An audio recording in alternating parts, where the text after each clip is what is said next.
আসসালামু আলাইকুম ওয়া রাহমাতুল্লাহি ওয়া বারাকাতুহু। প্রিয় ভিউয়ার্স, অনেক বোনেরা জানতে চেয়েছেন, আমাদের গ্রুপে মেসেজ করেছেন, আমাদের গ্রুপে পোস্ট করেছেন, আমাকে মেইল করেছেন যে গহনার হিসাবে কিভাবে জাকাত দেব। তো প্রিয় বোন, গহনার হিসাবে জাকাতটার নিয়ম হলো স্বর্ণ 7.5 ভরি এবং রূপা 52.5 ভরি। টাকার হিসাবে স্বর্ণ বা রূপার দাম যদি 74,000 অথবা এর চেয়ে বেশি বর্তমান বাজার মূল্যে হয়ে থাকে তাহলে আপনাকে অবশ্যই জাকাত আদায় করতে হবে। স্বর্ণ অথবা রূপার নিসাব পরিমাণ যদি আপনার কাছে 1 বছরের বেশি থাকে, স্বর্ণ রূপার নিসাব পরিমাণ বা তার বেশি হয়, গহনা 1 বছর ধরে যদি নিজের মালিকানায় থাকে, কোনো বড় ঋণ যদি না থাকে যা জাকাতযোগ্য সম্পদের চেয়ে বেশি। কিভাবে হিসাব করবেন বিষয়টা?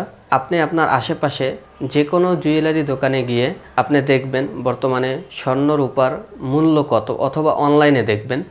উদাহরণস্বরূপ আপনার কাছে যে স্বর্ণ অথবা রূপা আছে ওটার দাম 1 লাখ টাকা, ওখান থেকে আপনি 2.5% আপনি জাকাত দিতে হবে আপনাকে।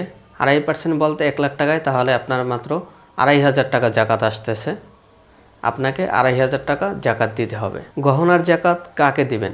গরিব, আত্মীয় স্বজন, এতিম, বিধবা, অভাবী মানুষ যারা জাকাত গ্রহণের উপযুক্ত এবং ঋণগ্রস্ত যদি কোনো মুসলিম ভাই থাকে, আপনার জাকাতের টাকা দিয়ে তার ঋণ পরিশোধ করতে পারবেন। জাকাত মসজিদ, মাদ্রাসা, ধনী আত্মীয় অথবা নিজের মা বাবা ভাই বোনকে আপনি দিতে পারবেন না।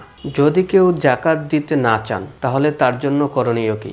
ইসলামে গহনা ব্যবহারের অনুমতি থাকলেও যদি সেটার উপরে জাকাত হয়, আপনি যদি সেই জাকাত আদায় না করেন তাহলে আপনি গুনাহগার হবেন। রাসূলুল্লাহ সাল্লাল্লাহু আলাইহি ওয়াসাল্লাম বলেছেন, যে ব্যক্তি গহনার জাকাত দেয় না, কিয়ামতের দিন সেই গহনা আগুনে গলিয়ে তার গলায় ঝুলিয়ে দেওয়া হবে। আবু দাউদ 1563। সুতরাং যাদের নিসাব পরিমাণ গহনা আছে অবশ্যই তাদের জাকাত দিতে হবে। আল্লাহ আমাদের সম্পদের বরকত দান করুক এবং আমরা যেন আমাদের জাকাত ঠিকভাবে আদায় করতে পারি সেই তৌফিক দান করুক। প্রিয় ভিউয়ার্স, আজকে আমি আলোচনা করেছি গহনার হিসাবে জাকাত দেওয়ার নিয়ম নিয়ে। আশা করি আপনারা সকলেই বুঝতে পারছেন। এরপরে যদি কেউ বুঝতে না পারেন কমেন্ট করবেন, আমাদেরকে মেইল করবেন, আবারও পুনরায় ভিডিও দিয়ে আপনাদেরকে বোঝানোর চেষ্টা করবেন ইনশাআল্লাহ। আসসালামু আলাইকুম ওয়া রাহমাতুল্লাহ।